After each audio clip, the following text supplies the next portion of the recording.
கோபுர தரிசனத்தில் நாச்சியார் கோயில், அருள்மிகு வஞ்சலவள்ளி சமேத ஸ்ரீனிவாச பெருமாள் கோயில் கோபுர தரிசனம். உள்கோபுரம் 2 கோபுரத்தையும் முதல்ல தரிசனம் பண்ணிக்கிறோம். முகப்பு கோபுரத்தையும் காமிக்கிறேன்.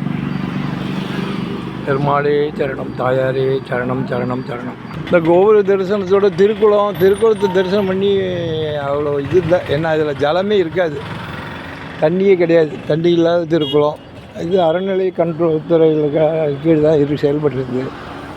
இதுக்கெல்லாம் இன்னும் அவங்க ஆக்ஷன் எடுத்தாங்கன்னா இன்னும் நல்லாயிருக்கும். திருக்குளத்து தீர்த்த குளம்னா அதில் இவ்வளோ கிணறுகள், உட்கிணறுகள் இருக்குது. அது இன்னும் ஏற்பாடு பண்ணணும், அறநிலைத்துறை பண்ணால் நல்லாயிருக்கும்.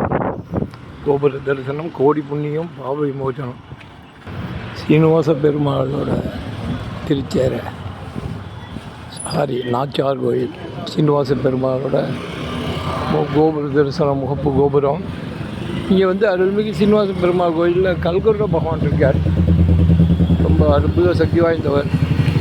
வருஷத்துக்கு 2 தடவை தான் புறப்பாடு.